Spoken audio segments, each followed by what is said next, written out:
Assalamualaikum warahmatullahi wabarakatuh. Alhamdulillah, pada kesempatan pagi ini saya Siti Khadijah atau biasa dipanggil Umi, mengampu pelajaran bahasa Arab di tingkat 10, 11 dan 12. Baiklah, sebelum kita mulai materi pada pagi hari ini, kita akan yel-yel dulu ya. Tema MPLS kita pada tahun ini yaitu Selamat Datang Jiwa Optimis. Mari song-song kesuksesan masa depan. Generasi tangguh SMK Sejahtera. SMK Sejahtera bisa. SMK Sejahtera jaya. SMK Sejahtera sukses. SMK Sejahtera juara. Baik. Ayo, syukur katiran. Alhamdulillah, kita mulai saja. Untuk kali ini Umi akan memberikan materi tentang literasi peningkatan minat baca. Baik, apa itu literasi secara umum? Pemahaman literasi adalah kemampuan individu untuk menggunakan segenap potensi dan skill yang dimiliki dalam hidupnya. Maksudnya adalah kemampuan seseorang ataupun individu untuk menggunakan. Kemudian literasi numerasi, literasi sains, literasi digital, literasi finansial, dan literasi yang di dalamnya meliputi kemampuan membaca dan menulis. Kemudian kemampuan dalam mengolah dan memahami informasi saat melakukan proses membaca dan menulis. Nah, jadi seseorang itu memiliki kemampuan bagaimana untuk dia itu bisa membaca, dia menulis, ya, yang dimaksud dalam literasi bahasa tersebut. Selanjutnya, apa itu literasi numerasi? Literasi numerasi atau sering dikatakan literasi angka ataupun bilangan, yaitu kemampuan seseorang untuk menyelesaikan masalah, menjelaskan proses, dan juga menganalisis informasi yang berkaitan dengan numerasi, angka, ataupun bilangan.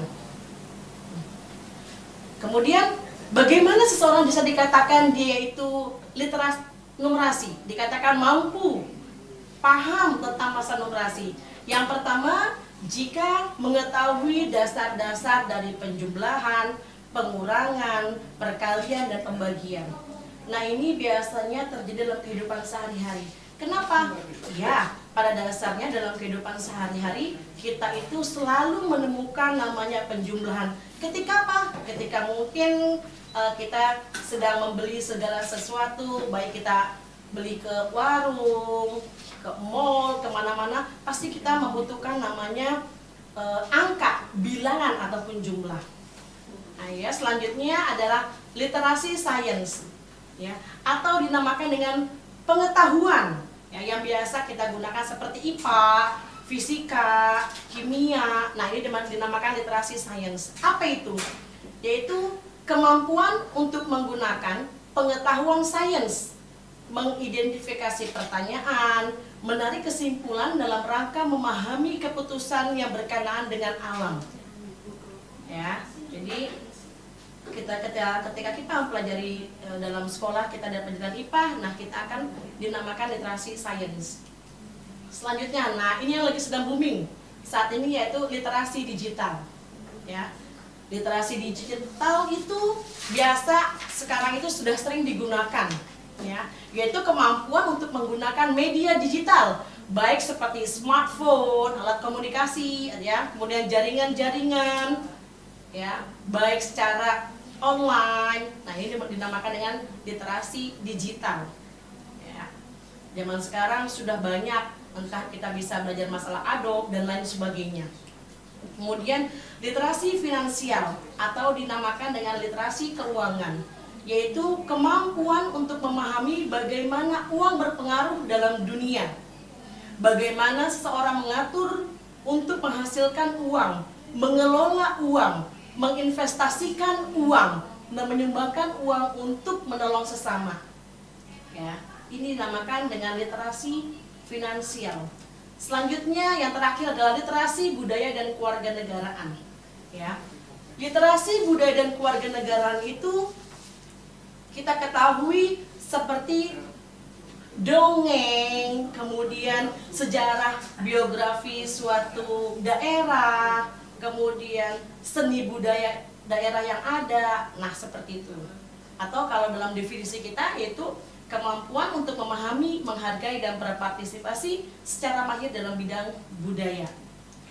Baik, selanjutnya yang akan di sini akan Umi jelaskan secara lebih jauh yaitu tentang literasi bahasa. Nah, contoh gerakan cinta baca nasional, ya. Apa itu gerakan cinta bahasa nasional? Itu adalah gerakan di mana untuk menumbuh kembangkan minat baca anak, ya, minat baca anak. Mengapa demikian? Karena apa? Biar seseorang itu bisa dan mengetahui sesuatu yang belum tahu menjadi tahu. Dengan apa? Dengan cara membaca. Selanjutnya, apa sih tujuannya? Kita lihat, yaitu meningkatkan minat baca, jelas. Ya, jadi gerakan cinta membaca itu yang pertama untuk meningkatkan minat baca masyarakat, terutama di Indonesia. Kenapa? Karena masih banyak di negara kita ini yang tidak suka membaca. Padahal baca banyak membuat atau banyak menimbulkan hal-hal positif yang tanpa kita sadari. Selanjutnya, menambah pengetahuan dan keterampilan masyarakat. Ya. Selanjutnya adalah terlaksana program pemberdayaan masyarakat melalui membaca. Selanjutnya, yaitu sasarannya. Sasarannya kepada siapa? Minat baca itu yaitu kepada anak usia dini. Biar apa? Biar dari sejak dini, sejak kecil sudah mulai dilatih untuk membaca. Mungkin bacanya beda ya, dengan cara mungkin melihat gambar, ya. Kalau selanjutnya siswa dan guru. Selanjutnya adalah pegawai dan pedagang. Dan terakhir adalah masyarakat. Ya. Selanjutnya, contoh tampilan perpustakaan. Jadi sekarang itu emang kita kerja nyata. Maksudnya bagaimana? Masyarakat tidak suka membaca, maka pemerintah mengadakan namanya mobil keliling atau perpustakaan keliling.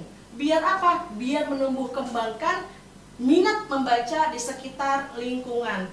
Mengapa demikian? Karena namanya ilmu, apabila kita tidak dekat, maka kita tidak akan bisa cinta. Maka kita dekatkan terlebih dahulu. Selanjutnya yaitu tampilan perpustakaan seperti biasa. Dan ingat, zaman sekarang perpustakaan bukan hanya buku-buku, bukan hanya ada di ibarat kata buku konvensional, tapi juga kita menggunakan e-book atau elektronik buku. Selanjutnya, bagaimana cara meningkatkan minat baca? Ya, yang pertama, mengalokasikan waktu khusus untuk membaca. Jadi kita harus benar-benar mempersiapkan, ya, membuat waktu khusus kita untuk membaca. Kenapa? Karena kalau tidak dialokasikan, tidak dibuat waktu, maka tidak akan adanya timbul atau tidak akan kita bisa punya waktu khusus untuk membaca. Yang kedua, menyisihkan uang untuk membeli buku, ya, karena pasti ketika kita ingin membuat perubahan dalam diri kita, kita harus berkorban. Kita korbankan sedikit uang jajan kita untuk membeli buku. Tapi juga ingat, buku bukan hanya buku secara konvensional, juga bisa menggunakan secara e-book. Selanjutnya, manfaatkan waktu menunggu. Nah, biasanya kalau kita sedang dalam antrian, baik kita membeli makanan ataupun kita sedang mengantri bus, kita bisa sambil membuka gawai kita lihat buku-buku yang bagus, kita baca. Selanjutnya, memiliki list buku populer ataupun rekomendasi. Kenapa? Semakin kita memiliki buku, memiliki list yang ingin kita beli buku tersebut, sehingga kita makin tergugah, makin excited gitu. Selanjutnya, belajar effective reading. Membaca saat istirahat atau sebelum tidur. Gunakan mungkin 10 menit sebelum tidur kita membaca. Ingat, bisa menggunakan buku secara konvensional ataupun menggunakan gawai. Selanjutnya, membuat target membaca. Membuat target membaca mungkin selama 10 menit cukup 1 atau 2 lembar saja bisa, dibandingkan tidak sama sekali. Dan yang terakhir, ikut dalam komunitas pembaca. Mengapa ikut dalam komunitas pembaca? Karena dengan kita mengikuti komunitas, maka semakin tinggi, semakin minat untuk membaca itu maka semakin besar. Baik, gaya dalam membaca. Yang pertama bisa dengan menggunakan gaya visual ataupun melihat. Jadi kita lihat gambar, kita bisa langsung, oh gambar ini menandakan misalnya ada orang sedang bersih-bersih, kita bisa, oh maksudnya seperti ini. Kemudian dengan cara auditori ataupun mendengarkan. Contoh misalnya dengan cara mendengarkan dongeng. Ya. Melalui apa? Bisa juga belajar melalui radio. Contoh seperti di sekolah kita kemarin, ada kerjasama, alhamdulillah beberapa guru itu mengikuti siaran Radio Republik Indonesia atau RRI. Kita bisa ya belajar dengan cara mendengarkan radio. Selanjutnya yaitu dengan kinestetik atau gerakan, yaitu bagaimana caranya. Contoh ketika sedang demo masak, kita belajar melalui apa yang didemokan, yang diperlihatkan, yang ditontonkan. Itu juga bisa sebagai sarana untuk belajar. Selanjutnya, apa sih manfaat membaca itu? Yang pertama, bisa membangun fondasi yang kuat. Ya, dapat mempelajari dan memahami berbagai disiplin ilmu, sekaligus mengaplikasikan dalam kehidupan sehari-hari. Yang kedua, senang membaca meningkatkan kecerdasan verbal dan linguistik karena membaca memperkaya kosakata dalam kekuatan kata-kata. Maksudnya apa? Ketika kita membaca buku, otomatis kita mendapatkan kosakata baru, sehingga kecerdasan ketika kita atau linguistik kita menjadi banyak. Jadi kekayaan akan kosakata sehingga menjadi banyak, sehingga cerdas secara verbal. Ya. Selanjutnya, membaca mencegah rabun mata karena membaca melatih dan mengaktifkan otot-otot mata. Semakin kita tajamkan bacanya, maka semakin mata kita tuh jernih, semakin mata kita tuh lebih tajam. Kenapa? Karena semua otot-otot mata digunakan sebagaimana mestinya. Selanjutnya, yang keempat adalah membaca mencegah kepikunan karena melibatkan tingkat konsentrasi lebih besar, mengaktifkan dan menyegarkan pikiran. Jadi membaca itu seperti ibarat kita itu pisau. Pisau semakin diasah maka dia semakin tajam. Seperti dengan diri kita. Semakin kita asah terus membaca, maka kita semakin apa? Semakin pintar, sudah pasti. Semakin kita itu lebih fokus. Dan namanya kepikunan akan hilang dalam diri kita. Kenapa? Karena kita mau membaca dan belajar. Yang kelima, yaitu kegemaran membaca membantu meningkatkan kecerdasan serta meningkatkan daya kreativitas dan imajinasi. Ingat, dengan membaca memperkaya kosakata, memperkaya ilmu. Dari yang kita tidak tahu ilmu tersebut, maka kita menjadi lebih tahu. Itulah yang dapat dikatakan meningkatkan kecerdasan. Ya, selanjutnya. Yang keenam, membaca membantu memperbaiki rasa percaya diri, mengembangkan kemampuan memanage emosi, dan meningkatkan kemampuan melalui melakukan interaksi sosial dimanapun dan kapanpun kita berada. Maksudnya apa? Karena dengan seseorang membaca, seseorang menambah ilmu. Dengan menambah keilmuan, semakin dia percaya diri. Kenapa? Karena apa yang dia katakan berdasarkan apa yang dia dapatkan melalui buku. Selanjutnya, membaca membentuk karakter dan kepribadian. Sampai-sampai ada pepatah yang mengatakan, apa yang kita baca sekarang, seperti itulah kita 20 tahun yang akan datang. Maksudnya apa?